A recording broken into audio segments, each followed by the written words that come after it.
લોકમત ન્યૂઝમાં આપનું સ્વાગત છે।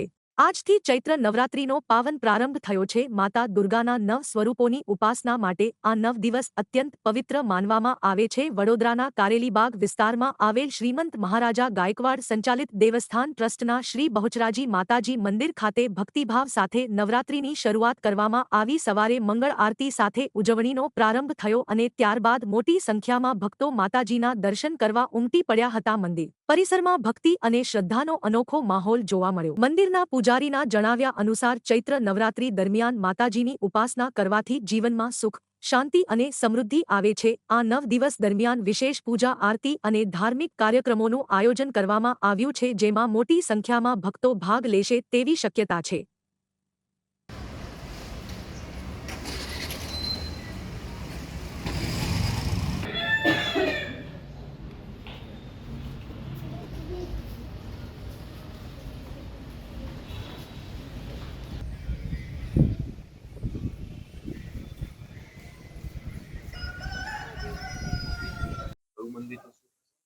કારેલીબાગ સ્થિત આવેલ સુપ્રસિદ્ધ અને પૌરાણિક શ્રી બહુચરાજી મંદિરના પૂજારી બિરેન રમેશચંદ્ર તમામ ભાવિક ભક્તોને જણાવું છું કે આજથી ચૈત્ર માસનો પ્રારંભ થયો છે।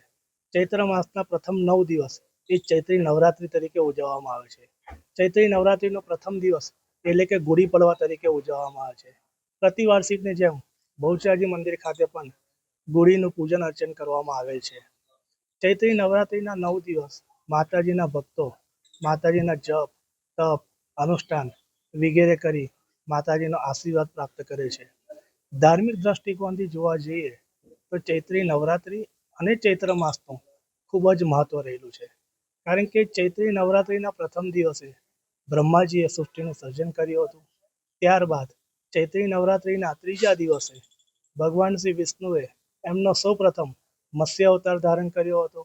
ત્યારબાદ ચૈત્રી નવરાત્રીના 9મા દિવસે ભગવાન વિષ્ણુએ એમનો 7મો શ્રી રામ અવતાર ધારણ કર્યો હતો। ત્યારબાદ રુદ્રના 11મા એવા શ્રી હનુમાનજી મહારાજનો જન્મ પણ ચૈત્ર સુદ પૂનમનો રોજ થયો હતો। આથી ધાર્મિક દ્રષ્ટિકોણથી જોવા જઈએ તો ચૈત્ર માસનું ખૂબ જ અને આગવું મહત્વ રહેલું છે। બહુચરંબે માત કી જય।